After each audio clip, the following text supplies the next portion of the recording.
everything here, we're going to get a timeout by the offense. It's just their first, so they'll have 2 remaining here before we get to halftime.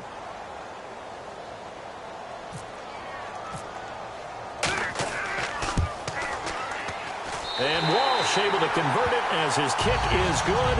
And a second field goal here gets him back within 11 now. It's 17-6. So a field goal here, they're still down, but they put a dent into that lead before the break. And that's got to feel good because now they've seen that they can put some more points on the board, and that gives them a whole second half to get back to where they want to be, and that's in the lead. That'll be taken in the end zone. And now out comes Houston. And from this spot in the field with the clock where it's at, you think we're just going to see a knee and that's it? And I think in this situation, that's the proper play. But we do know there's some risk takers out there that may want to take one more shot before the clock runs out. And unless this is a quick incompletion, this is likely the last play here of this first half. Here we go. Final play of the half. It's Osweiler. And he takes a shot on the release as this will be incomplete. Time for a break. We've hit halftime. 2 quarters down. 2 still remain. We step aside. This is the NFL on EA Sports. Both teams appear ready for the fight ahead, and we resume action here in quarter number 3. That'll be taken in the end zone. Cordero Patterson, 30, 10, touchdown, Vikings. Cordero Patterson with officially a 103-yard return. And the Vikings are able to make this a close game again. And people still trying to get back to their seats from the concession stand here at the start of the third quarter, and boom, we got points on the board. And you just identified why the bulk of stadiums have increased presence in the concession areas, right? TVs, loudspeakers, so people can still follow the game. And right now, they're bummed out that they missed that big return to start this half. And he's got it. So the try for 2 successful. And with it, they're back within a field goal. So now the other return teams out there as they'll try to duplicate what they just saw. That's fielded in the end zone. And the decision to bring it out is going to cost him about 7 yards all told as he's taken down back shy of the 20. So here's the Texans offense now. They get set to start this third quarter. They have the lead now. They'll be looking for some separation here as we begin the third quarter. I like the way you term that because now I think they go a little bit deeper into their playbook. They like what they did in the first half. That worked okay. But in order to get the separation that you just talked about, change things up a little bit. Change your tendencies. Try and hit them a little bit more with some things they didn't see in the first half. We'll see if they do just that. Okay, that incompletion gives me some time to pick the brain of Charles Davis as we're on the cusp of the NFL season. What do you see some themes, some predictions for this year, partner? Well, let's start with the quarterbacks. We know that they continue to carry the league, and this is the most quarterback-centric time I've seen, not just in the NFL, but in football overall. You play through your quarterback. But that doesn't mean that the runners are not back in the game. I think we're in a running back renaissance. Take a look at what we saw in preseason. The 49ers were the leading rushing team in the NFL. How about the Tennessee Titans? They want to be physical and run it. DeMarco Murray, Derrick Henry, they're going to do that. Carolina, Seattle, you know they're run-first type teams. Then let's go ahead and look at defenses. Defense is not out of the game. Denver won it last year on defense. Carolina got there in large part because of their defense. That's going to be a key to everything. They come out 5 wide, 3 of them to the right side. Now Osweiler down around his goal line. Hard throw, incomplete. As tight ends go, he might not provide the super flashy plays very often, but he's pretty reliable. Usually an excellent target and normally catches what's thrown to him, but he didn't on that play. And he's able to get it out of there, and this is a pretty good kick. Sherrills to return it. Great blocking on the return. It springs him for 25. And the Vikings, they'll be set up well as they take over in great field position. 1st and 10. And now out comes Minnesota. They were able to get the stop defensively. Now a chance really to set the tone here in quarter three. They can really take charge, can't they? And this is probably how it was drawn up at the half. I think we can go inside the locker room, all right? And I think we would see up on the grease boards, stop them defensively, get the ball back for the offense, and let's go downfield and score. Seems simple, right? The last part, we have to find out if that's going to happen. But the first part worked to perfection. Did exactly what they wanted, and now their offense has to pay it off. See if they can get the latter 50%. Now it's AP, Adrian Peterson. It's a pickup of 4, and it'll bring up second down. Not a run that you're going to write home about, but still a good first down run. That's what an offense calls staying on schedule. 3 to 4 yards on first down, you're set up very well for the rest of the drive. They come out here in the eye. On second down, Peterson. And he's going to take this one down to about the 23-yard line. Call it a gain of a yard, and it's going to bring up 3rd and 5. Tough day. Tough sledding right there, and it's been that way the entire game. Not a whole lot of room to ramble for him. Yeah, you're right. It's been that way all afternoon. Didn't get a whole lot better there. To throw, Bradford. And he can't come up with a pick. Nearly his second of the game. Instead, 4th down. Tremendous coverage there. Just did not catch the football and complete the interception. But what do they say all the time? If he had really good hands, he'd be playing offense. And Walsh able to convert it as his kick is good, and that will tie things at 17 all. So it's another field goal here, his 3rd of the game. Maybe not exactly what you're looking for, but it does bring him level. Baby steps there. You don't want to go for it on 4th down and come away with nothing. So it's a bit of a safe call, but at least it gets him back on level terms. And he'll get it up past the 20 to the 22-yard line. And now out comes Houston. And on the last go-around, they really couldn't get anything going. They had to punt from deep inside their own territory, which means you're going to lose the field position battle as a general rule. What they're looking for now is a little more consistency, move the ball at least a few times on offense, get a couple of first downs, and hopefully flip the field. Yeah, just something to build off of. That's what they're looking for here. It's a 6-yard gain on the ground, and that'll make it 2nd and 4. First play of the drive, let's give credit all around. Excellent blocking, but the guy carrying the ball, he was the finisher. A really nice run. They'll come out in the pistol. All right, here we go. Green 30. Now Osweiler on second down. Hopkins on the grab over the middle. They pick up 12 on the play there, and they move the chains. Well, clearly one of his advantages as a passer is his height. Sit back in the pocket, fired over the middle. That makes things tougher defensively, doesn't it? It really does, because your goal is to move the quarterback off his initial spot when he gets his drop back completed. But when you have that type of height, he can stay in there if he's willing to take the hits and just fire over the top, which saves him time and actually completes a play a little bit quicker than it normally does for a quarterback who has to slide and find open space to throw. That's going to go as a loss of a yard, and it'll be 2nd down.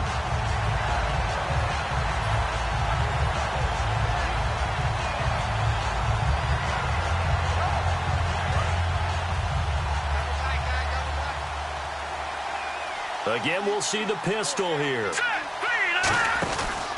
Again, it's Miller. And his rough afternoon continues. He's going nowhere again. No gain that time, and it leaves him with 3rd and 11 coming up.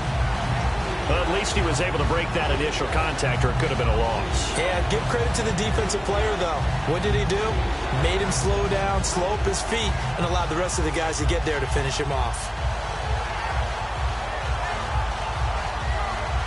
Offense needs 11. Have to think pass here on 3rd down. They'll put 2 receivers left, 2 to the right. On 3rd down, Osweiler. And that is incomplete. They were trying to get the connection with a former Buckeye, Braxton Miller. And that's going to make it 4th down. When you see passes knocked down by those guys I call the frustrated fullbacks, the linebackers, you know that in their zone coverage, they were able to drop, see the ball thrown, and react to it very quickly. Here's Shane Leckler now. On for his 2nd punt. He'd take a repeat of his first. He gets this one away, and boy, it's another boomer. Here's Sherrills. A very good return there. Give him an even 20 yards. And it'll be Viking football here as they take possession. And now out comes Minnesota. And last time able to get 3. It's not what they wanted. They wanted 6, but they got at least something. They mustered something out of the drive. They'll take it. I like the way you've described it. Not ideal, but they'll take it. Anything to put some points on the board. But this time on offense, they don't even want to see the field goal kicker trot on the field. They want that ball in the end zone. Yeah, they'll be going for 6.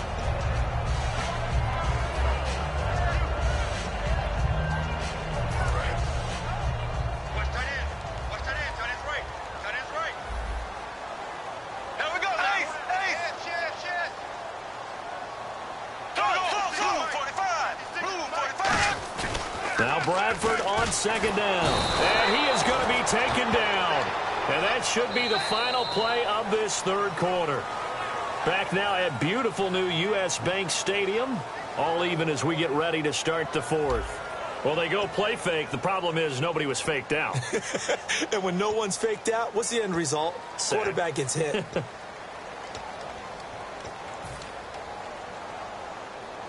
The defense in an enviable position here. The offense needs 13 yards. It's third down. Third and long for Bradford. And he couldn't hang on to it through the contact. Incomplete. We know it's not an easy job to go out and catch passes when people are trying to tackle you and knock the ball away. But the bottom line is, that's a pass he's got to have and a pass he should have caught.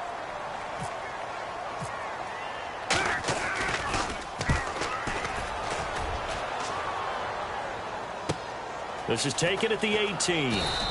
That'll be put in the books as a 53-yard punt. And the Texans take possession. And now out comes Houston. And a tight game after punting last time. See if they can get something going on this drive. As they head to the field now, with the game this close, you've got to feel there's a sense of urgency for them going on offense right now. But they have to do it without letting panic creep in and affect their play. This is Miller. And just a short gain that time as they're able to get him down. Just a yard on the first down carry, so it's 2nd and 9. So what will they do? On the ground, through the air? Let's see. 2nd and 9. They go play action with Osweiler. Nowhere to escape, and he goes down. Everson Griffin in there to drop him, and it'll be a loss of about 8. Sometimes I watch games and wonder why they use play fakes on certain passing situations because it's not going to fool anyone. I don't know if that was the case here, but the end result was the same. No one fooled. The quarterback was hit. And the Vikings with an extra defender in the secondary on third. Playing coverage here. From the shotgun, Osweiler. He's got Fuller.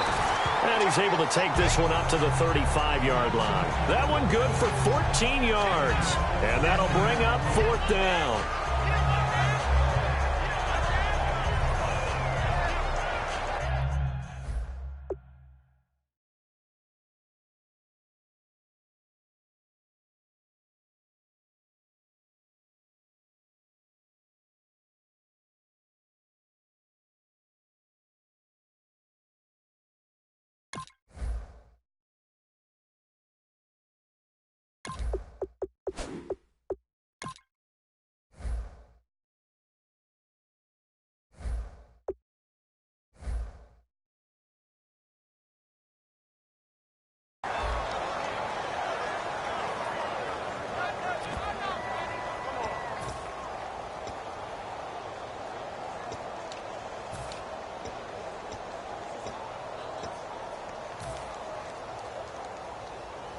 Tie game, 4th quarter, and they're going for this thing on 4th down.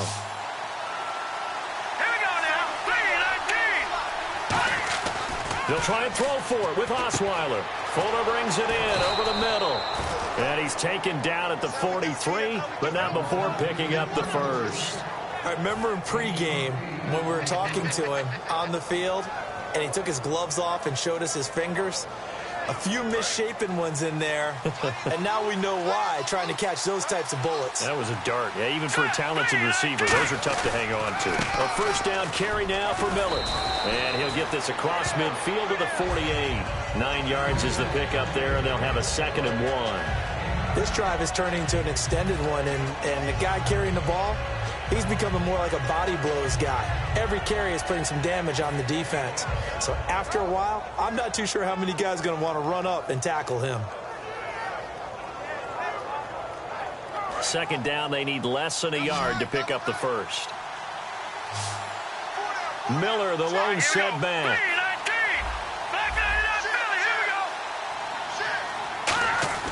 On second down, Osweiler. And he rifles one incomplete. Normally, he's pretty reliable. Usually catches what's thrown to him. On that play, he simply dropped it.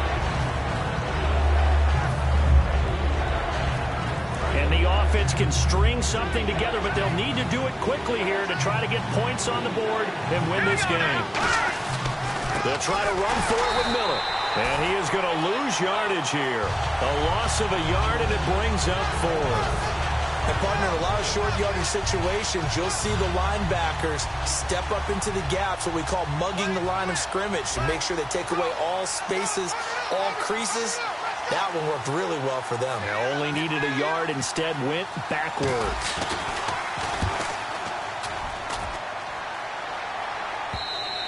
And not what he was hoping for there, as this will hit in the end zone for a touchback. And now out comes Minnesota. And they're coming off a 3-and-out, my friend. I think they've got to look at that play sheet and go to a spot that they haven't gone before. Time to shake things up a little bit to try and get this offense moving. Okay, so how do you do that? How do you shake things up? You look at what you've called before, realize it hasn't worked Go to so something well, else. and maybe you try and find one of those special plays for one of your better players, and maybe try and hit something big and get things going in the excitement area. A 10th carry now for Peterson. And there just continues to be nowhere to run. He's bottled up again at the line of scrimmage. Time for a break. We'll come back and see how it all shakes out after this. That's what I'm talking about. Nice hit, baby.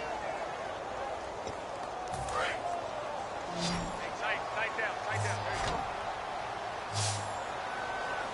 Ready, blue 45, ace, check it out, ace, watch the shit. On third down, Bradford. And incomplete. The contact made the ball roam free and brings up fourth down.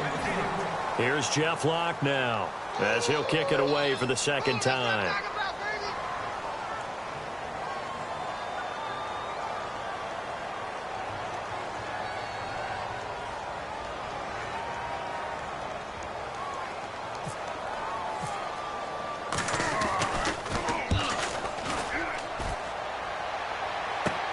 And taken right on the 30. So a change of possession here on the punt. And the offense will take over with a new set of downs. And the Texans set to come onto the field. And last time out, they had to punt the football away. Anything positive possibly to take from that? There always is when you're punting the football away. It doesn't sound like it because you're giving it up, but you've avoided a mistake. At least you didn't turn it over. did. And he can't get a throw off. He's taken down. What a huge play at this point in the game. Well, so much for setting the tone of the drive offensively. Giving up a big sack that loses that kind of yardage, not a great start. Here we go now. 3-19. Here's Osweiler. And incomplete there. A nice hit. Jars the ball free and brings up third down. My high school coach, John Ford, used to say all the time, if you're in a bad situation, laddie, don't compound it with a bad decision as well. And I think that's what we just saw there. Harassed in the pocket, and he throws into double coverage anyway. He called you laddie? He called me laddie, and that was the nicest thing he called me. Here we go. Osweiler to throw. And he can't get a throw away. He's taken down. Linval Joseph in there to get him for a loss of 9, and that'll lead to fourth down. Here's Shane Leckler now as the drive goes backwards, so he's on to punt it away.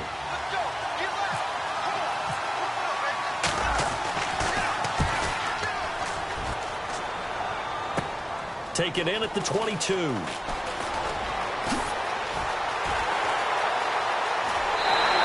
He had one man to beat. It takes a touchdown-saving tackle to bring him down. And this offense, they're going to have excellent field position. They take over with a 1st and 10 on the short side of the field. And a great spot to start this drive from here. They come out here in the eye. Green, 90. First down, here's a run with Peterson. And he will score. Touchdown, Vikings. Adrian Peterson, 27 yards. And the Vikings are going to take the lead. Well, we've seen some league changes, and it certainly appeared that one of these squads was in full control of the game, but that's not the case after that touchdown. Yeah, they erase a 2 TD deficit here to grab the lead. And so we have the touchdown. Now here's Blair Walsh to kick this one away. That'll be taken in the end zone. And the decision to come out is going to cost him 5 yards with a new rule as he's taken down right at the 20-yard line. Out comes the Houston offense as they get set to take over here. They're down here in a one-score game, but the time, it's a factor, but it's not a huge factor right now, is it? It's really not, because this amount of time gives them a chance to run their offense, to go through play sequences. And this is what they work on every week in practice, usually on a Friday. They go over this type of a situation, late game situation. What are we going to do when we have the opportunity? They've called these plays a bunch of times.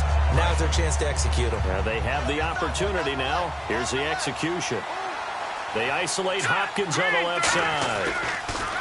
Back to throw. And he can't get a throw off. He's taken down.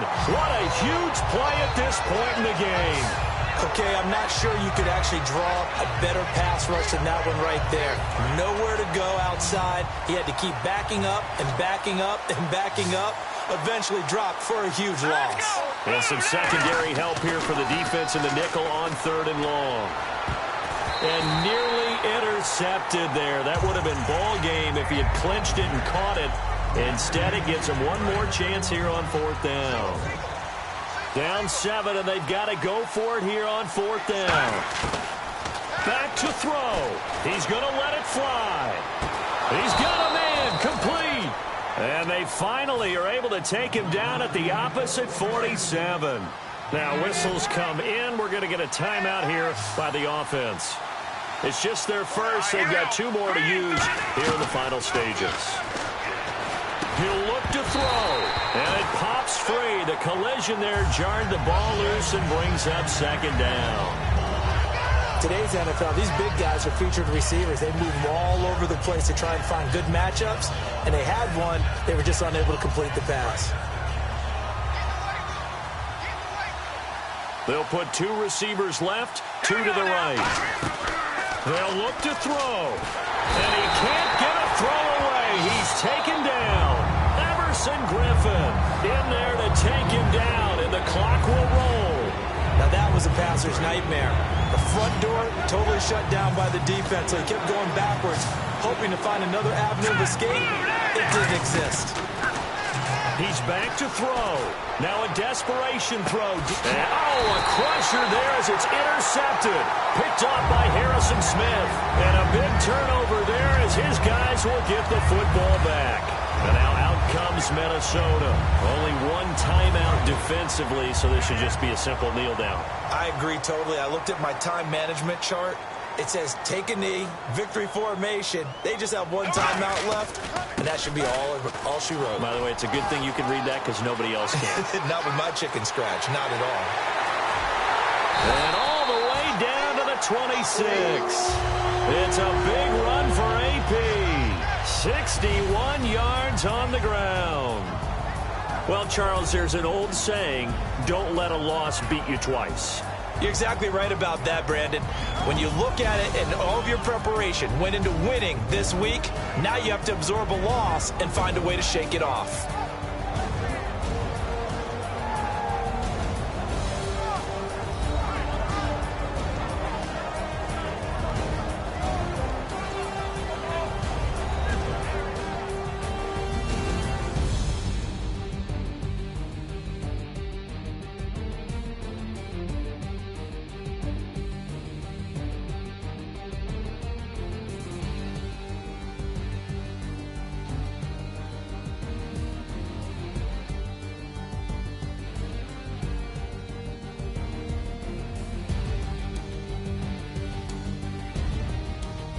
So that's a wrap. For Charles Davis, I'm Brandon Gunn.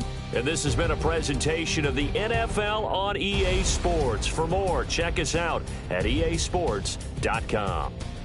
It's a win for the Vikings as we say so long from Minneapolis.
Tonight we ain't going out, so we invited everybody